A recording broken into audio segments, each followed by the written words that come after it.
Monsieur Cohn souhaitait répondre. Oui, répondre et peut-être amener aussi une certaine perspective, parce que j'ai évoqué tout à l'heure dans mon introduction d'où nous venions ici en Suisse. Et on n'a pas parlé d'une loi qui est encore en vigueur à l'heure actuelle, qui est une loi qui s'appelle la loi sur le culte extérieur.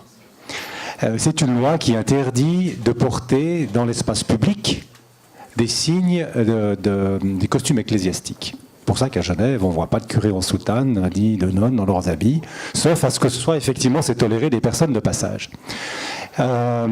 Et je pense que c'est pas anodin, une fois de plus, puisqu'on parle de chez nous, hein, et chez nous c'est comme ça. Et cette loi sur le culte extérieur, elle dit une chose très simple, effectivement le port des costumes ecclésiastiques, évidemment ça s'adressait aux catholiques et aux protestants, surtout aux catholiques à l'époque, d'une part, et d'autre part, la prière se déroule dans des espaces privés.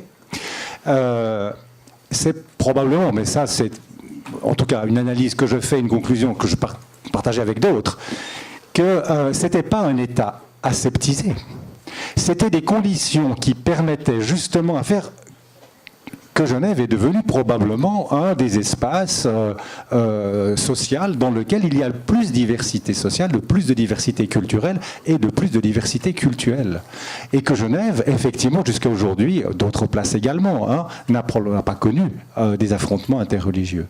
Donc, si je dis ça, c'est parce que, contrairement à ce que certains disent, et notamment c'est ce que prétendait monsieur Vanek, le fait de mettre des limites à certaines libertés, permet de garantir les libertés de tout le monde. Ça, c'est des principes. Alors après, je pense que ça a été évoqué tout à l'heure très clairement par madame, notamment par rapport à certaines dispositions de la loi. Qu'en est-il des personnes qui seraient privées d'une carrière professionnelle? C'est un exemple, madame a cité d'autres. Je pense qu'il y a de réels problèmes qui se posent. Mais au-delà de ça, je pense qu'on ne veut pas simplement nier notre histoire, nier le fait que Genève vit depuis le début du XXe siècle avec cette loi sur le culte extérieur qui garantit dans le fond un environnement public qui est un environnement public sans que finalement les religions puissent, on va dire, se provoquer les unes les autres. Et c'est ce qui est en grande partie à l'origine de la paix religieuse que nous continuons à Genève, paix religieuse d'ailleurs qui nous permet de débattre comme nous le faisons ce soir. Vous vouliez réagir sur ces éléments historiques, M. Mayer? Non?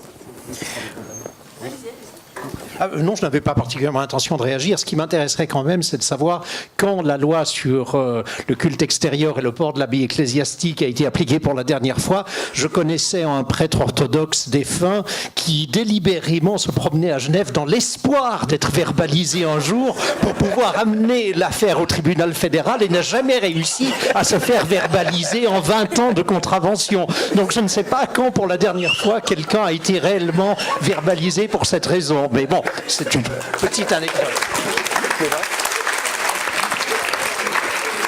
Je peux suivre dans le même sens parce que moi qui habite Mérin, nous avons une église copte et c'est vrai que je ne sais pas si on dit prêtre, donc se promène à Mérin sans aucun souci avec tout à fait son habit. Mais moi c'est quelque chose que j'avais appris il y a quelques mois seulement, que cette interdiction était en application et ça m'avait outré de me dire d'un lieu de culte à l'autre, le prêtre, le curé doit se changer pour repartir. J'en avais discuté avec les curés de l'église Saint-Julien à Mérin et eux m'ont dit qu'ils ont accepté ça tout simplement et je trouve dommage qu'ils ne se soient pas rebellés contre cette loi parce que je la trouve dommage et regrettable que l'on veuille cacher le religieux de l'espace public.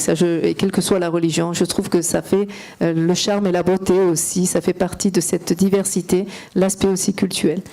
Je ne sais pas si... il y a encore la question, la dernière question, je pense. Oui, on va bientôt conclure avec la dernière question.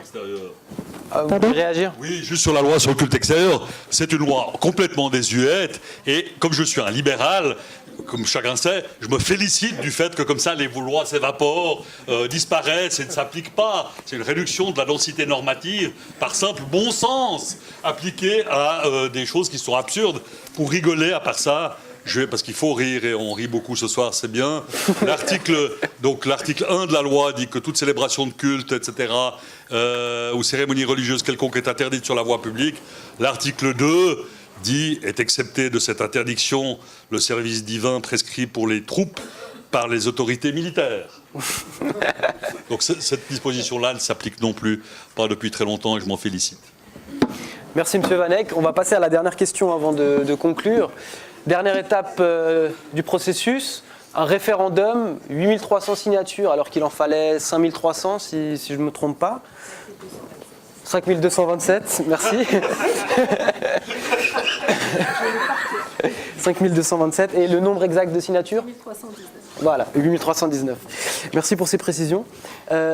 Comment expliquer une telle réaction d'une partie de la société civile genevoise ? Ça s'est fait très vite. Dès l'adoption de la loi, il y a un front référendaire qui s'est constitué, un très grand nombre de signatures obtenues très rapidement. Peut-être on peut commencer par vous, Monsieur Falquet. Comment comprenez-vous une telle opposition à cette loi ? Bon, alors déjà, je veux dire, j'ai signé ce référendum, non pas parce que je suis d'accord. Non, mais c'est pas ça. Il y a beaucoup de gens qui signent les référendums pour amener le débat en public, c'est tout. Donc, ça ne veut pas dire qu'on soit d'accord. Après, ça permet à la population de prendre une décision. Donc, en général, les référendums, je les signe même si je ne suis pas d'accord. Donc, c'est un principe que j'ai, sauf s'il est vraiment absurde, mais c'est très rare. Autrement, il y a d'autres référendums qui ont obtenu plus de signatures, beaucoup plus. Loi sur l'assurance dentaire, 12 000. L'assurance maladie, 14 000 signatures. Donc, voilà, donc ça, tout dépend de l'investissement aussi des comités. Ah oui, tout dépend de l'investissement donc des comités référendaires. Là, il y a plusieurs gens qui étaient motivés, plusieurs comités très motivés. Mais c'est très difficile. Il faut être reconnaissant à ceux qui récoltent les signatures parce que c'est pas évident. Hein. Il faut aller vers les gens. Il y en a qui vous renvoient, il y en a qui vous insultent. Donc, l'ayant fait, je peux vous dire que surtout pour les référendums UDC, en général, c'est pas forcément facile. Les initiatives de l'UDC, c'est pas évident.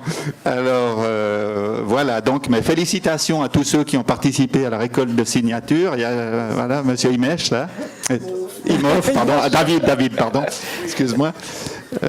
Donc j'ai signé le référendum évidemment avec plaisir.